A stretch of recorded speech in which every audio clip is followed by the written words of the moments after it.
Donald Trump needs to be charged with dereliction of duty. Now, I'm about to read you an article from the New York Times. Now, this is from some jackass sitting in the office desk at the New York Times paper. We are retired generals and admirals. Trump's actions on January 6th were a dereliction of duty. And the people who wrote that article include military leaders, including former U.S. Navy Admiral Steve Abbott, former United States Coast Guard Admiral and former Acting Secretary of Homeland Security James Loy, former Commander of Fleet Forces Command John Nathman, Vice Chair of the Joint Chiefs of Staff United States Navy Admiral William Owens, former Vice Chief of Staff of the United States Army General Pierre Chandrelli, former Chief of Staff of the United States Air Force General John Jumper, and General Johnny Walker.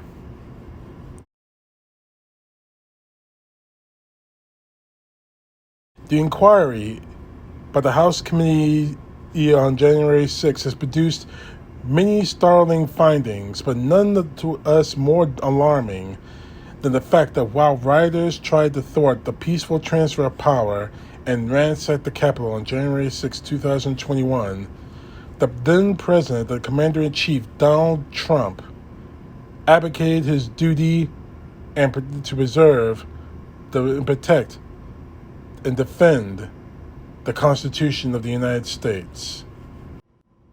In the weeks leading up to that terrible day, allies of Mr. Trump also urged him to hold on to power by unlawfully ordering the U.S. military to seize voting machines and supervise a do-over of the election. Such an illegal order would have imperiled a foundational prospect of our American democracy, civilian control of the military. Americans may take it for granted, but the strength of our democracy rests upon the stability of this arrangement, which requires both civil and military leaders to have confidence that they have the same goal of supporting and defending the Constitution.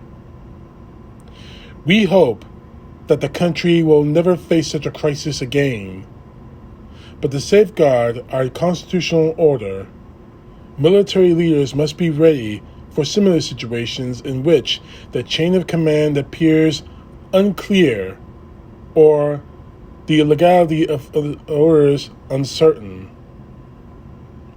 The relationship between American civil leadership and its military is structured by an established chain of command, from unit leaders through various commanders and generals and up to the Secretary of Defense and the President.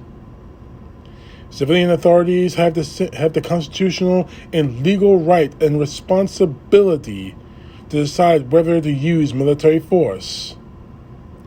As military officers, we had the duty to provide candid, expert advice on how to use force and then to obey all lawful orders whether we agree with them or not. The events of January 6, 2021 offer a demonstration on how military and civilian leaders execute this relationship and what happens when it comes under threat. When a mob attacked the Capitol, the Commander-in-Chief failed to act to restore order and even encouraged the rioters through tweets or video speeches that the rioters themselves took as direct orders. As General Mark Milley, the chairman of the Joint Chiefs of Staff, testified to Congress, then Vice President Mike Pence attempted to fill the void by calling on the National Guard to intervene. Given the urgent need to secure the Capitol, Mr. Pence's request was reasonable. Yet the Vice President has no role in the chain of command unless specifically acting under the President's authority because of illness or incapacitation, and therefore cannot lawfully issue orders to the military. Let me reread that just for a moment.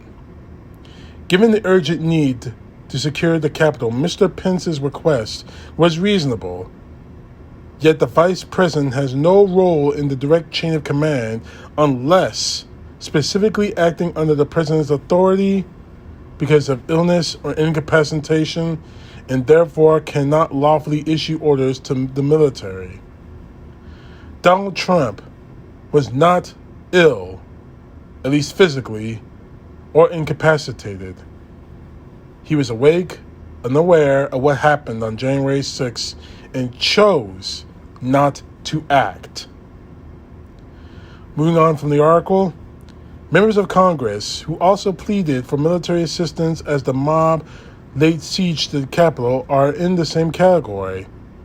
In the end, the National Guard deployed not in response to those pleas, but under lawful orders issued by the acting Secretary of Defense, Christopher Miller.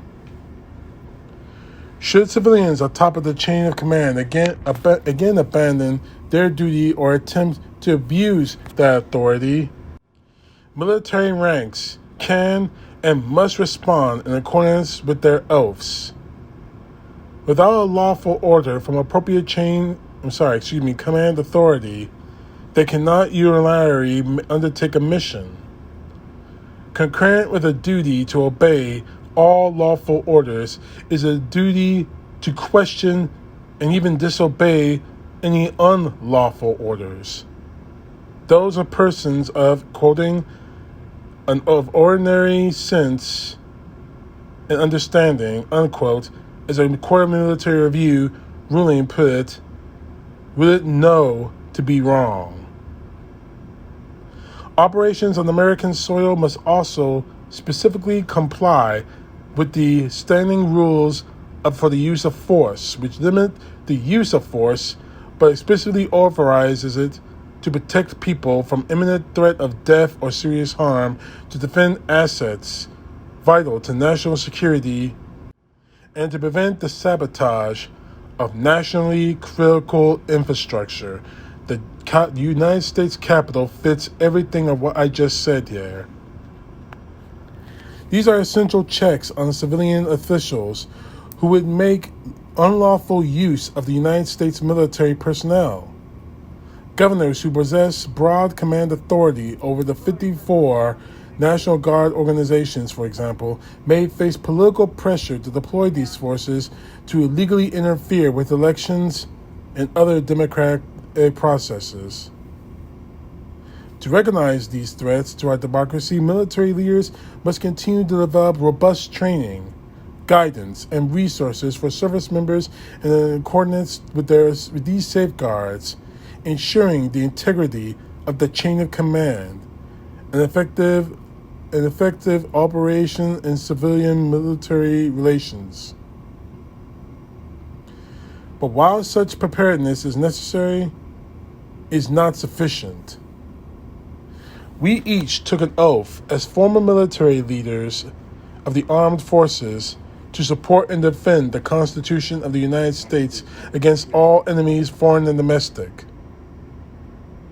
We fulfilled that oath through service to civilian leadership elected by and accountable to the American people.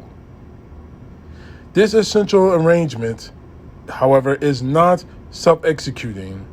It relies on civilian leaders equally committed to protecting and defending the Constitution, including, most important, the Commander-in-Chief. The principle of civilian control of the military predates the founding of this republic. In 1775, George Washington was commissioned as the military commander of the Continental Army under the civilian command authority of the Second Congressional Congress. The next year, among grievances listed in the Declaration of Independence against King George III, was making the military independent and superior to civilian power. The President's dereliction of duty on January 6 tested the integrity of this historic principle as never before, endangering American lives and our democracy. The lesson of that day is clear.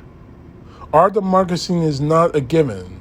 To preserve it, Americans must demand nothing less than from their leaders than an unassailable commitment to country over party and to their oaths above all. Firstly, I want to thank the military officers who wrote this article. What we saw in the last January 6th hearing should scare you to death. Donald Trump sat in the White House dining room for 187 minutes as the Capitol was destroyed, nearly being destroyed, as police officers were being injured, as congressmen and senators were running for their lives, when the vice president and members of the cabinet were running for their lives. Donald Trump needs to be held accountable. For if he is not, someone else could do this, and God help all of us if they succeed. I keep hearing the saying that this coup was nothing more than dress rehearsal. It was. The next time they do this, they could win.